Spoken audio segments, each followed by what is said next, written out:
આજે આપણે ધોરણ 7 નો બીજો ટોપિક જોઈએ છીએ કે સંસાધનોનું જતન અને સંરક્ષણ એટલે કે સંસાધનો. સંસાધન શું કહેવાય છે? એટલે કે સંસાધન એટલે પૃથ્વી પર મળતા માનવીને ઉપયોગમાં આવતા કુદરતી પદાર્થોને સંસાધનો કહે છે. એટલે કે સંસાધન કોને કહે છે? તો આપણે સમજીએ કે પૃથ્વી પર મળતા અને માનવીને ઉપયોગમાં આવતા. પૃથ્વી પર દરેક વસ્તુ મળે છે પણ માનવીને ઉપયોગમાં ન આવતી હોય તે વસ્તુને સંસાધન કહી શકાય નહીં. એટલે કે પૃથ્વી પર મળતા માનવીને ઉપયોગમાં આવતા કુદરતી પદાર્થોને સંસાધન કહે છે. એમ ઉદાહરણ જોઈએ તો હવા, પાણી, જમીન, વનસ્પતિ અને ખનિજોના સ્વરૂપમાં કુદરતી બક્ષિસ એટલે કુદરતી સંસાધનો. આપણને કઈ કઈ વસ્તુઓ મળે છે કુદરતી બક્ષિસ સ્વરૂપે? હવા, પાણી, જમીન, વનસ્પતિ, ખનિજો ના સ્વરૂપમાં કુદરતી બક્ષિસ મળી છે એટલે કે કુદરતી સંસાધનો છે. હવે કુદરતી સંસાધનો કેવી રીતે આપણા દેશને કરોડરજ્જુ છે? તો સંસાધનો રાષ્ટ્રીય અર્થતંત્રની કરોડરજ્જુ છે. જે રાષ્ટ્રમાં સૌથી વધારે સંસાધનો હોય છે તે રાષ્ટ્ર સમૃદ્ધ હોય છે. અહીંયા આપણે જોઈ શકીએ તે લોકોની શક્તિ અને સમૃદ્ધિના આધાર સ્તંભો છે. જેમ કે આપણે ચીનમાં જોઈ શકીએ છીએ ત્યાં અત્યારે હાલ લિથિયમ એટલે કે લિથિયમનો સૌથી વધારે જથ્થો ચીન ધરાવે છે. તો વિશ્વનો સૌથી વધારે બેટરી ઉત્પાદન કરનાર દેશ તો ચીન બને છે. કેમ કે લિથિયમની એમને કુદરતી સંસાધન પ્રાપ્ત થયું છે કે ત્યાંથી આપણને લિથિયમ નામનો પદાર્થ મળી રહે છે જે અત્યારે હાલ દરેક વ્યક્તિની જરૂરિયાત છે. તો તે રાષ્ટ્રની પ્રગતિ એ લિથિયમના આધારે પણ વધુ થઈ શકે છે. એટલે જ કહેવાય છે કે સંસાધનો રાષ્ટ્રીય અર્થતંત્રની કરોડરજ્જુ છે. તે લોકોની શક્તિ અને સમૃદ્ધિના આધાર સ્તંભો છે. તે કેટલીક ચોક્કસ વિશિષ્ટતાઓ અને ઉપયોગિતાઓ હોય છે. દરેક સંસાધન એક વિશિષ્ટતા ધરાવે છે અને તેની ઉપયોગિતા છે. જંગલો હોય, હવા, પાણી, જળ અને અન્ય વસ્તુઓ દરેકની અલગ અલગ વિશિષ્ટતા હોય છે. જેમ અબરખ છે તો અબરખની પણ વિશિષ્ટતા હોય છે. ડોલોમાઇટ છે, પછી કોલસો છે, પેટ્રોલ, ખરીદ તેલ, આ દરેક પોતાની વિશિષ્ટતા ધરાવે છે અને તેની અલગ અલગ ઉપયોગિતા હોય છે. જેમ કે લાકડું છે, લાકડાનો આપણે ઉપયોગ શેમાં કરીએ છીએ? તો ફર્નિચર બનાવવા માટે, ઘર બનાવવા માટે અને એવી અલગ અલગ જગ્યાએ આપણે લાકડાનો ઉપયોગ કરીએ છીએ. એની વિશિષ્ટતા અને ઉપયોગિતાઓ અલગ અલગ હોય છે. તે મર્યાદિત માત્રામાં છે. જેમ કે અત્યારે હાલ આપણે પેટ્રોલના ભાવ અથવા ડીઝલના ભાવ જોઈએ છીએ તે વધે છે. એનું કારણ શું છે? કે જ્યારે એ મર્યાદિત માત્રામાં છે. પેટ્રોલ, કોલસો, ખનિજ તેલ આ બધી વસ્તુઓ શું છે? મર્યાદિત માત્રામાં છે. કુદરત તરફથી પ્રાપ્ત થઈ છે પણ એની માત્રા મર્યાદિત છે એટલે કે ઓછો જથ્થો છે.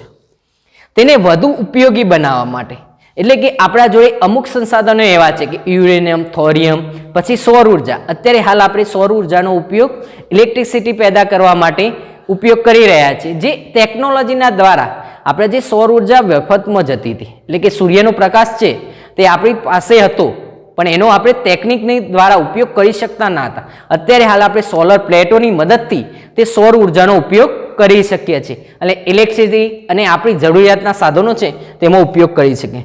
વિવિધ તકનીકોનો ઉપયોગ કરવો જોઈએ. હવે સંસાધનો વિશે એટલે કે સંસાધનોના પ્રકાર સમજીશું કે સંસાધનો કોને કહેવાય છે? સંસાધનો એટલે કે જે કુદરતી પદાર્થો માનવના ઉપયોગમાં આવે છે તેને સંસાધનો કહે છે. તો સંસાધનોના પ્રકાર આપણે જોયા હતા. સંસાધનો આપણને વિવિધ રીતે ઉપયોગી થાય છે કે આપણે સંસાધનો ભૂમિ છે, હવા છે, પાણી છે અને જંગલો છે. એ દરેક સંસાધનો આપણને અનેક રીતે એટલે કે વિવિધ રીતે ઉપયોગી છે. તો ખેતીની શરૂઆત કરીને ઉદ્યોગ, પરિવહનની પ્રવૃત્તિ સુધીની તમામ પ્રવૃત્તિઓમાં પ્રત્યક્ષ કે પરોક્ષ રીતે કુદરતી સંસાધનો ઉપયોગી છે.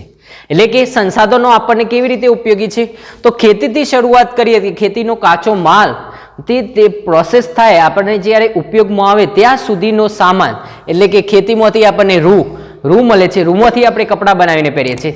જ્યારે ઘઉં એમાંથી બિસ્કિટ બનાવે છે. એ બધી જ વસ્તુઓ ઉદ્યોગો, પરિવહન, જે રસ્તાઓ છે, જમીન છે, જમીન ઉપર બનાવવામાં આવતા રસ્તાઓ એ પણ આપણને ઉપયોગી છે. એ કે દરેક પદ્ધતિ પ્રત્યક્ષ રીતે કે પરોક્ષ રીતે જે સંસાધનો આપણને ઉપયોગમાં આવે છે એ સંસાધનો કુદરતી સંસાધનો ઉપયોગી છે.